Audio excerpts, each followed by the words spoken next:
Railway group D का ऐसा सवाल जो सदियों से रेलवे पूछता चला आ रहा है, फिर भी लोग इसको समझ नहीं पा रहे। प्रश्न लिखा हुआ है जो कि ग्रुप डी 2018 में आया था कि कौन सा विलयन इनमें क्षारीय है। यहां पर जो आंसर दिया गया है वो HIN के पदों में दिया गया है। कई बार ये आंसर OHIN के पदों में देता है, कई बार आंसर pH वैल्यू के पदों में देता है और कई बार आंसर POH वैल्यू के पदों में देता है। आप पूरी कहानी समझो। मैं आपको अम्ल और क्षार दोनों के बारे में बताता हूं। अगर ये अम्ल होता तो अम्ल की कंडीशन होती है कि जिसकी pH वैल्यू 7 से कम है।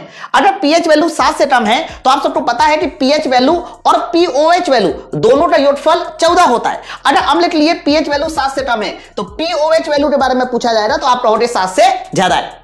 अगर pH वैल्यू 7 से कम है, क्योंकि अम्ल वो पदार्थ होते हैं जिसमें HIN ज्यादा होते हैं। तो ध्यान रखना, अगर अम्ल की बात करेगा तो HIN की जो वैल्यू होनी चाहिए वो 10⁻⁻7 से ज्यादा होना चाहिए। अम्ल की कंडीशन में HIN की वैल्यू 10⁻⁻7 से ज्यादा हो रही। अब आपको यह भी पता है कि HIN और OHIN का गुणनफल 10⁻⁻14 होता है। अगर HIN 10⁻⁻7 से ज्यादा है तो 101% OHIN की वैल्यू 10⁻⁻7 से क्या होनी चाहिए, कम।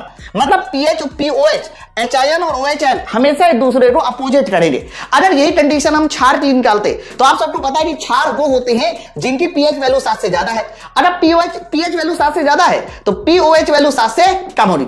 मेरे भाई, क्षार वो पदार्थ होते हैं जिसमें OHN ज्यादा होते हैं। तो याद रखना, क्षार के लिए जब OHN देखोगे तो वो 10⁻⁻7 से ज्यादा होंगे और HIN देखोगे तो वो हमारे 10⁻⁻7 से कम होंगे। मतलब सिर्फ ये वाला सवाल नहीं, इसके मिलते जुलते जितने भी सवाल है वो सारे के सारे सवाल आप पेपर में सॉल्व करके आओगे। सवाल था कौन सा विलयन क्षारीय है, आंसर HIN के पदों में दिया गया है। तो HIN की वैल्यू 10⁻⁻7 से कम होनी चाहिए। ऑप्शन नंबर ए सवाल का सही आंसर होगा। कैसा लगा कॉन्सेप्ट नीचे मुझे कमेंट सेक्शन में जरूर बताएं। ऐसे बेहतरीन कॉन्सेप्ट को सीखने के लिए ज्वाइन करें उड़ान बैच।